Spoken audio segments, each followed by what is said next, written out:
Strap in for the world's fastest half hour. You're on the Straight Line, presented by O'Reilly Auto Parts. And brought to you by Hercules Tires and Grunt Style Apparel. Now, here are your hosts, Doug Herbert and Marty Huff. This is the Straight Line on Drag Racing. Thanks for stopping by our half-hour of horsepower. Appreciate you being with us. Milestone victories for Don Schumacher Racing's Ron Capps, 60 wins in his remarkable career, and Antron Brown, 50 Top Fuel victories. Both join us on this week's show. We're in the beams and set to launch another edition of the Straight Line. Wherever you may be, coast to coast, around the world, this is the Straight Line on Drag Racing at MRN.com. Along with four-time IHRA Top Fuel champion and 10-time NHRA National Event winner, Doug Herbert, I am Marty Huff, and we are done with the Western Swing 2018 edition. As mentioned, coming up, Ron Capps and Antron Brown. And big congratulations to Tanner Gray. 4 wins on the 2018 season, the Rookie of the Year last year with 5 wins.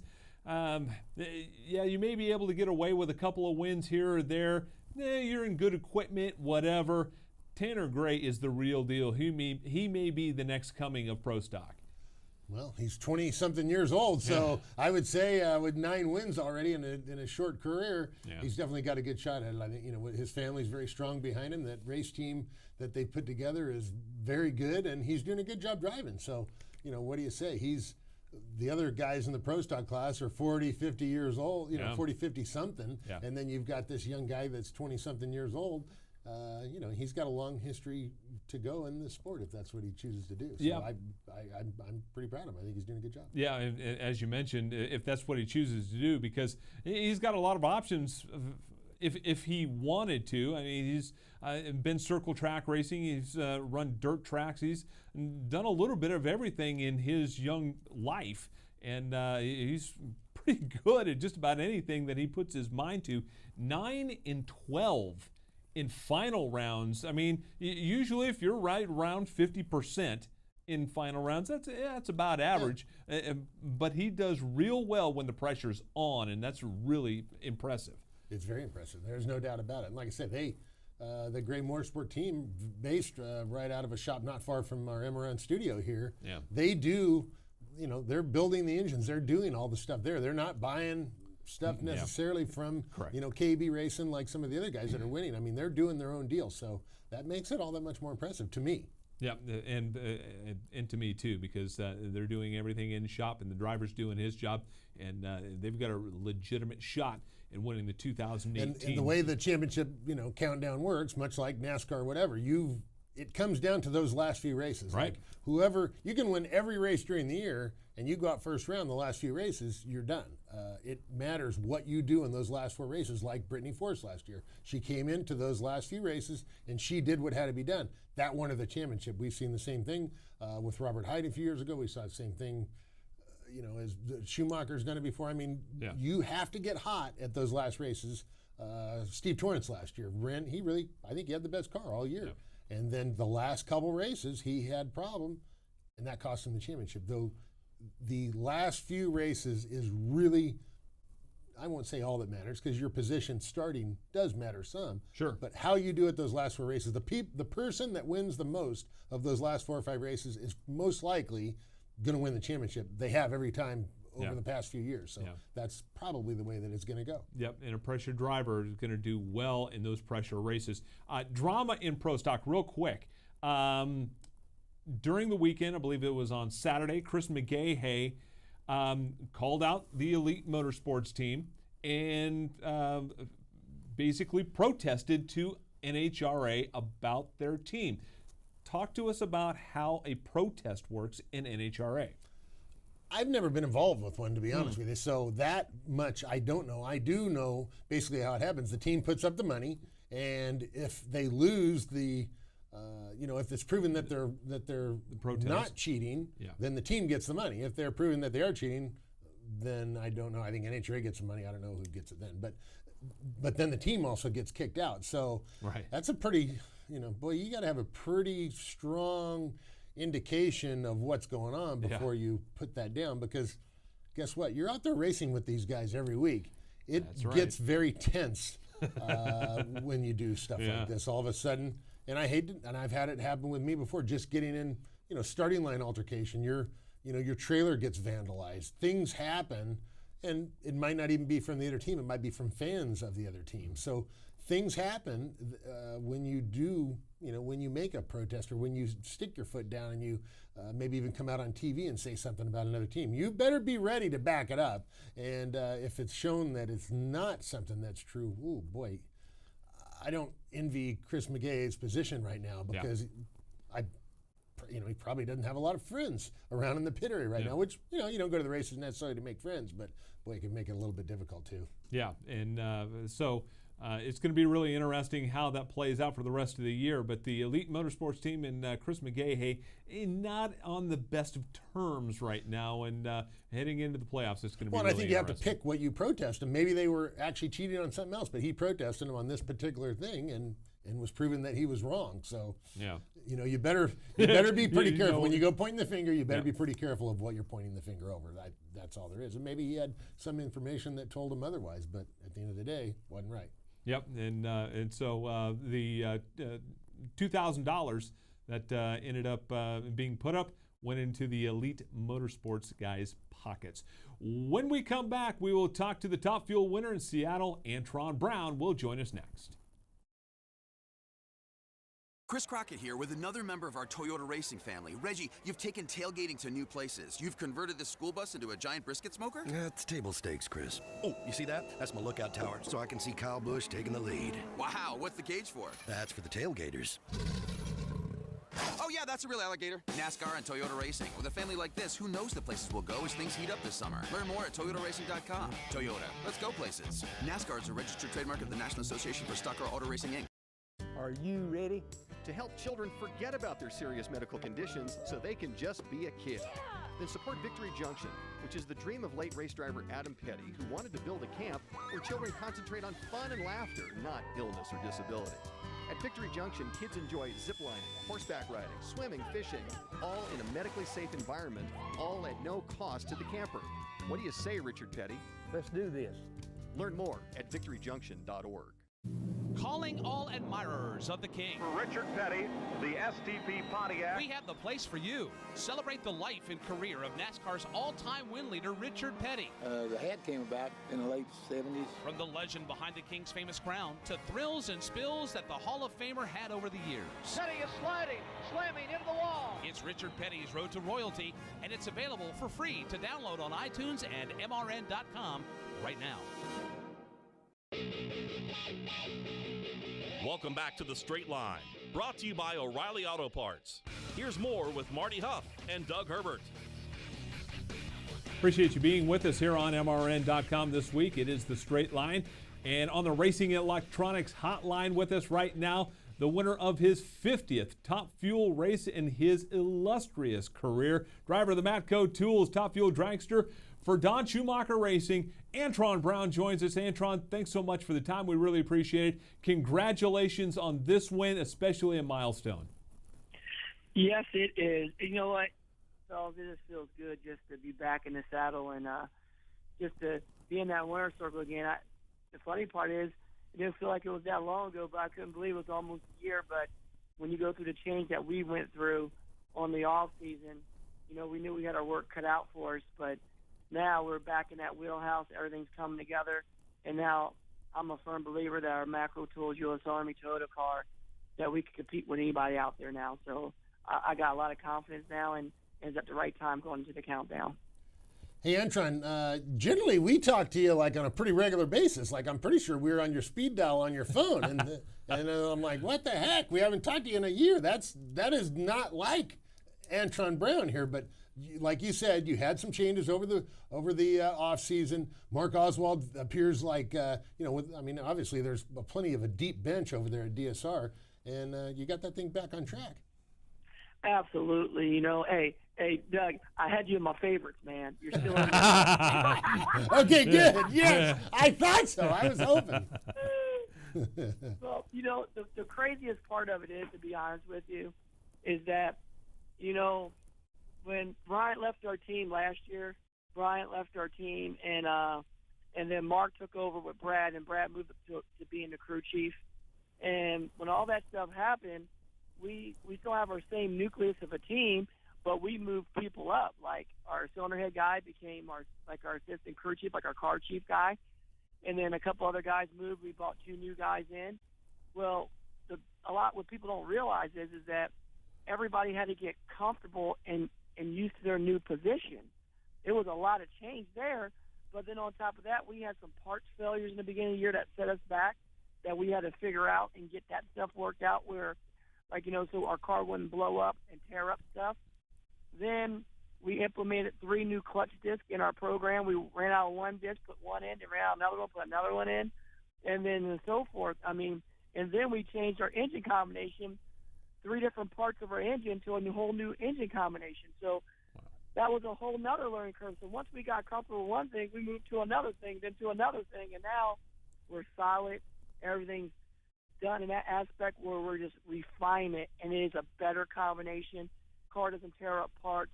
We're getting over 10 runs out of cranks, and the car and the performance is shown on the racetrack, and I'm starting to get comfortable. And Brad and Mark are getting their little hone in right there, they're honing in on the tune-up. They got the window there. And then Mike Green comes over. He's an awesome liaison between all of our teams and sharing the data between each team to keep each team up to snuff and keep us all moving forward. So with all that happening, I like where we're at, and we're only going to be better, and we're only going to get even stronger. Yeah, Doug mentioned it in the open that if you're going to be good, you want to be good at the back end of the year, not necessarily at the front end of the season. And right now, this is a really good time to get hot. Absolutely, and Mark, I speak from experience. I've been there, done that. Yeah, destroyed right. the first 18 races, man. Going into the countdown in 2009 with a 300-point lead on second place, and we ended up losing the championship that year by 20 points because we had like 2 bad races, like this fluke things happen, like parts breakage. So with that being said, it's like you definitely want all the peaking to start happening now. Yeah. And you want to get through all the bad parts and redefine and make sure you have good parts, not brand new parts. We learned a lesson there too. You don't want brand new parts. That's why I'm saying you want good parts that are proven, that you ran, that you put on the shelf, that you can run again. And that's what we've been staging this whole year. And I think we're going to be at the right point to go out there and compete at a high level for this championship. And Antron, you must love Seattle, obviously, with 3 wins there. But one of the things I always love about Seattle is going over to Don Schumacher Racing pit area and that big feast that he puts on over there. Does he still do that?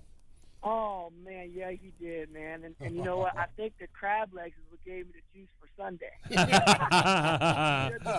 Dungeness crab legs. We had shrimp. He had scallops. He had mussels. I mean, he had everything you could think. Smoked salmon, fresh fruit from the market there. I mean, Don throws a spread. He even had prime rib for people that might not like seafood. So, and everybody was there. Coletta was there. All the Coletta crew were there. Torrance family was there. Tasca's group was there. Everybody and their mama came over and was hanging out. He actually feeds like everybody now. So wow. It's pretty awesome where you get together as a community of racers and you can actually enjoy, not the stressful part of racing, but actually lay back and kick back and enjoy each other's company and just kick back and have some fun. That is super good. How's your daughter doing driving? I know we did the special little brakes deal with her a while back, and Toyota was helping her out. And how's her driving coming along there, Coach Dad? Hey, Doug, I owe you guys over at Brakes everything, brother, everything. Because my daughter, ever since she went to that school, she drives with so much more confidence because she knows something goes wrong, that she has the skills to actually adapt and adjust to it. And she's not scared when she just closes her eyes and hit the brake pedal and hope for the best. She actually got that defense deal, and I test her too. I test her like on the back road, we're going down the road. She's looking, driving. I'll grab the wheel and just yank it real quick. I don't tell people to do that. You don't do that. Don't do that. Don't do that at home. But I do different things in parking lots and stuff like that to see where her skills is. And man, I don't even worry about her driving no more because I know that she's ready and she's prepared and she drives. She drives all offensive and defensive all the time, and she's looking way out in front of her, and her mirrors and all that stuff's adjusted right. Now, it shocked me because I sat in her car. I'm like, check these mirrors out. I said, baby girl got them right. She can't see the side of the car. She sees what's in her blind spot on the side of the car. So I was like, look at her. All right. I was like, she learned so much, and the coolest part is that she's using it. That's the number one thing. Yeah, no question. Awesome. Beat your buddy Torrance in the semis on a hole shot. Has the trash talk started yet, or are you trying to keep that one on the down low? Hey, me and Steve are such good friends. We don't have to trash talk. We let the racing trash talk to him. Because trust me, every time that joker whoops my tail, he gets out the car, he ain't trash talking, but that joker's jumping all around and screaming like he just hit the lottery. Look at this joker. Well, you know what it is? When you race somebody, like when I race somebody like Steve-O and he races somebody like myself, we're racing each other at the highest top of the game. And when you win, jumping out, that's your talking. You're like, got it. And you celebrate because you know it could have went either way. You get what I'm saying? And that's why you celebrate so hard. Because when you see him come out of the car and he celebrate hard, that means that they were happy to get that win because they know it could have went either way. If they get out and they're all cool, calm, collective, they got out the car thinking that I better have won that race because that was our race to win. You know what I mean? But when he gets out the car, like he did that to me in Virginia, I was like, look at this joker. He's jumping around like a jackrabbit all over the place. Look at him. Hopping. I was like, I said, you know why? I said, touche. He just whooped my tail. That's what happened. He whooped my tail. So it felt good to get one back on him at this last race, to get it back on him, you know what I mean? So I guarantee you the more we race, it's going to go back and forth all the time, especially now since our team is definitely back in that zone now, and we can compete and we can run low ET or be one low, because that round right there, Steve and myself, we ran low ET of the round. Like he ran an 80 and I ran an 81, and everybody else ran like 86s and 83s. Yep.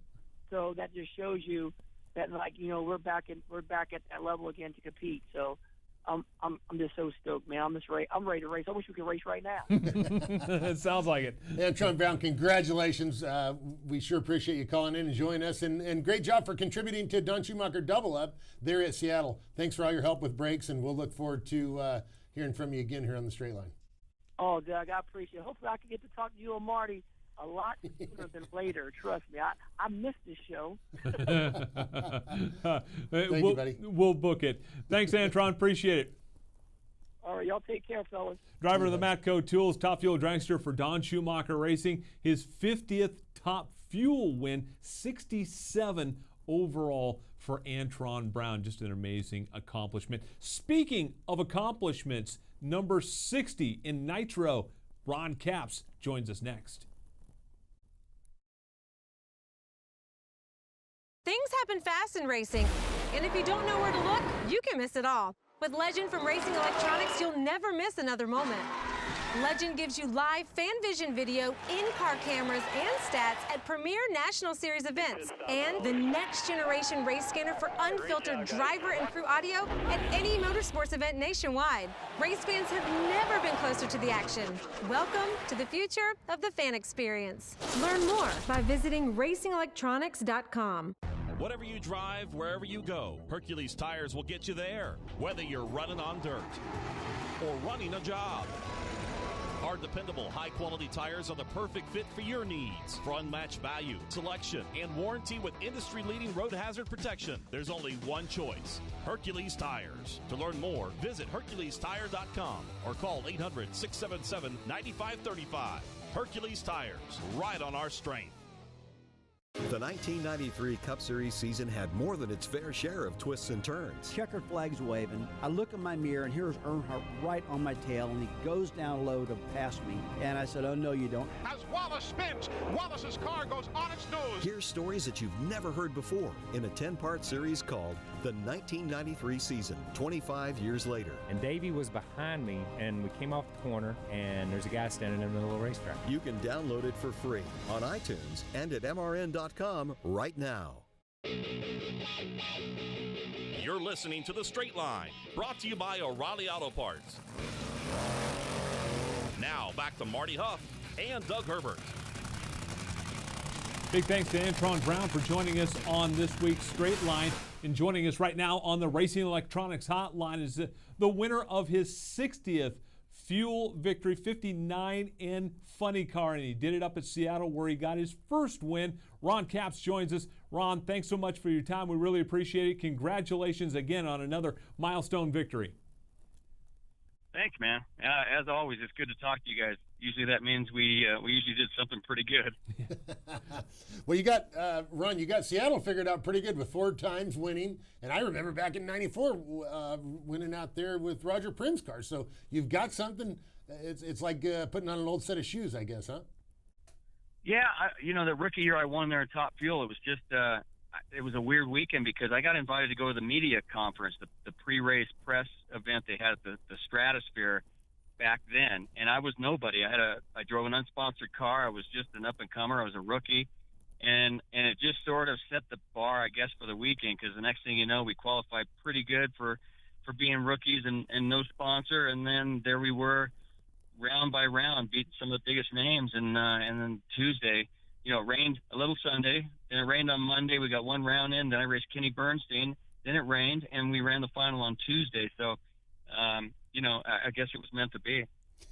Yeah, I think so. Yeah, and no doubt. And after that event in '94, are you thinking 60 of these things? Actually, 95. It was 95. 95, yeah. Who's counting? Yeah, exactly. Especially, who's counting 60 of these? I mean, was that even on your radar screen? Dude, not even one was on my radar screen. Right. I was a crew guy wanting to drive, and I finally got a shot at getting a ride and getting the cockpit, and I was ecstatic, So I never thought I would have one professional win, let alone, a win light. I was just hoping just to get a chance at driving one of these beasts.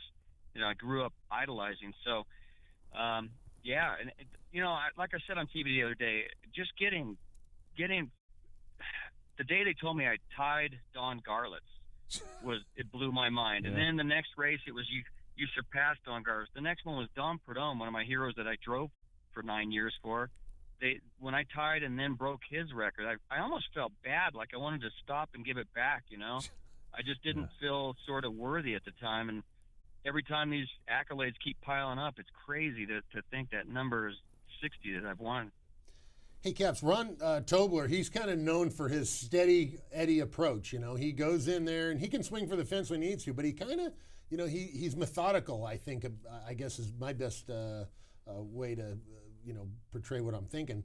Going in towards now, Brainerd and Indy and the end of the year, that's kind of where Tobler pulls the parts off the shelf that he's been saving, that he knows are good, and the clutch discs and this kind of stuff. You guys are kind of hitting the right speed at the right time of the year, and probably right into Tobler's plan, I'm guessing. Well, yeah, Doug, I'm glad it looks that way, because if you ask Tobler, and I'll tell you, it doesn't feel that way on the inside. There's so much effort going on to plan this stuff out, and it just looks a lot of times like it came out that easy. We inserted a disc that Tobler wanted to put in that I think the year we won the championship, maybe the year before, 3 or 4 years ago, he wanted it. He actually stuck it in there, and it did not like the pack of other discs it was with. It was way too aggressive, and it kept shaking the tires and pulling them loose. So we put it back on the shelf, and we got back in the rotation at DSR of getting a new batch of discs. So he happened to grab them. There were like 80 of them, and so being Ron Tobler, he slips them in during qualifying on Saturday, and liked the way that it wore, because you've got to get a certain amount of wear for each of those 5 discs for everything to be happy. So it kept making him happy, and so he just stuck it in there, and the big smile on his face was that we had 80 of them.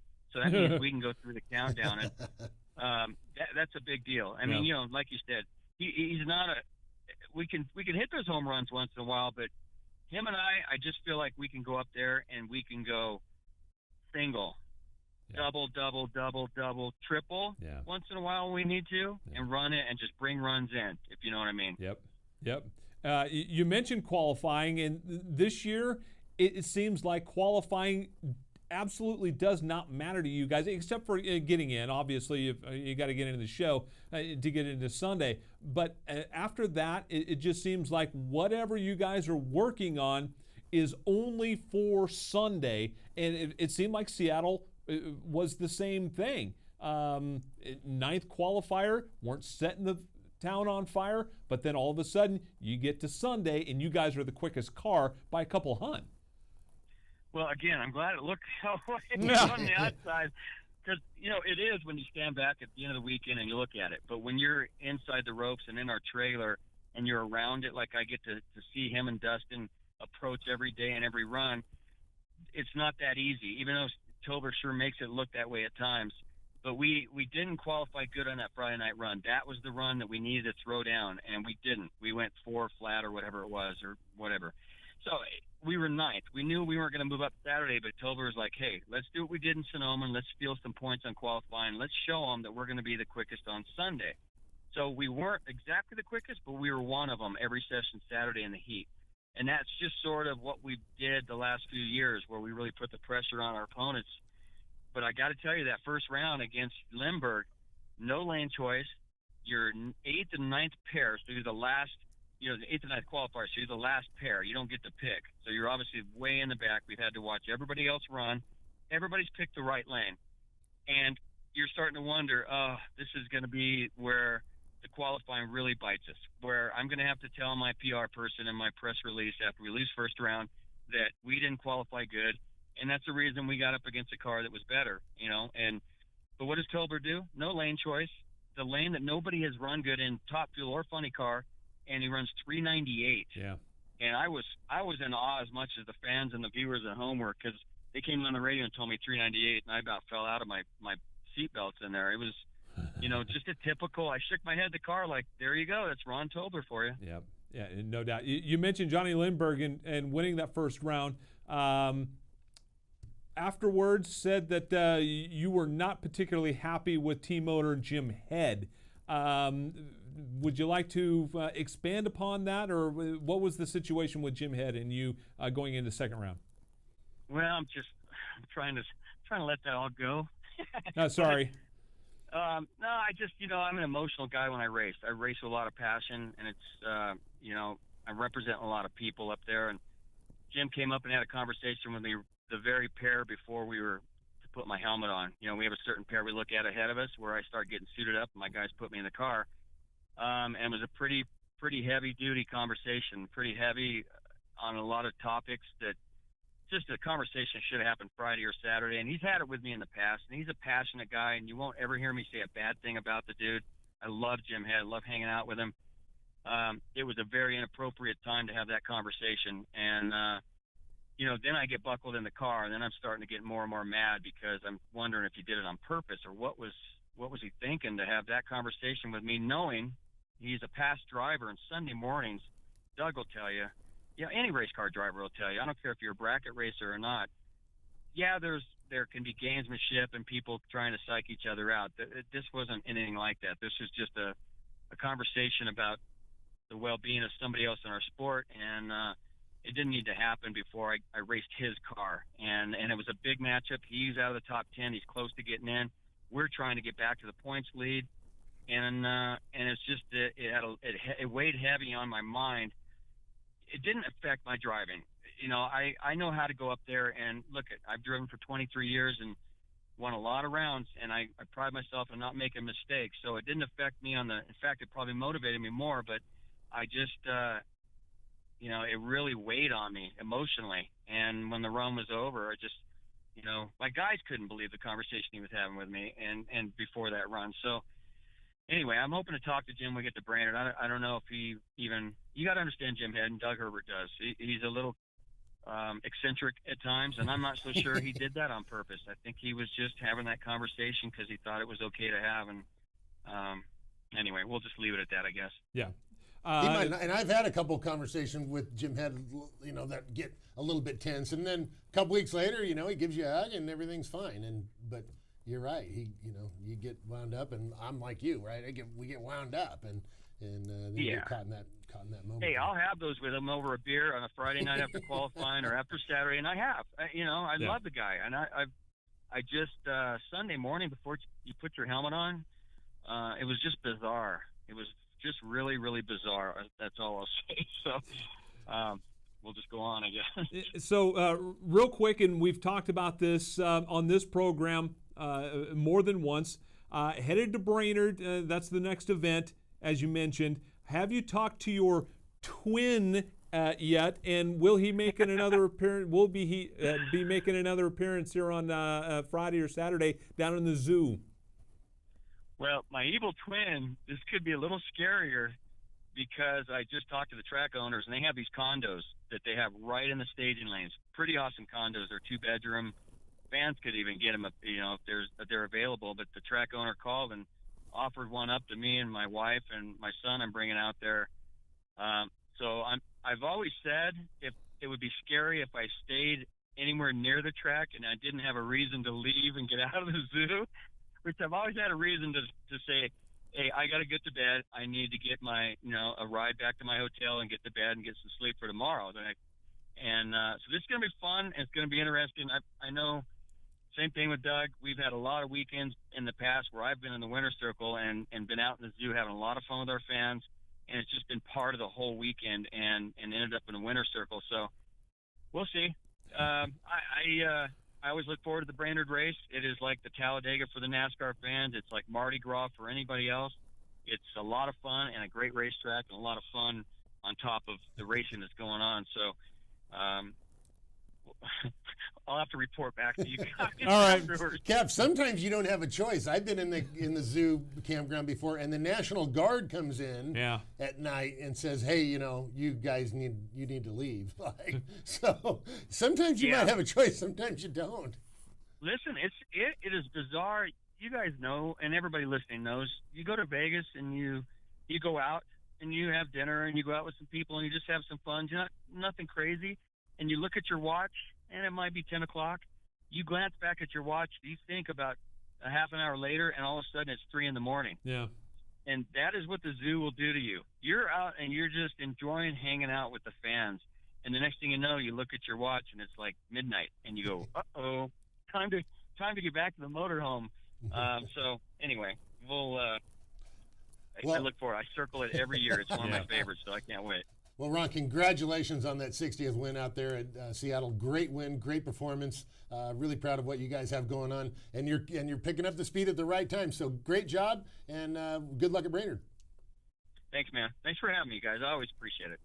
Driver of the Napa Dodge for Don Schumacher Racing and winner of his 60th national event. That is Ron Capps joining us on the Straight Line. And when we come back, we'll wrap up another great edition of the show.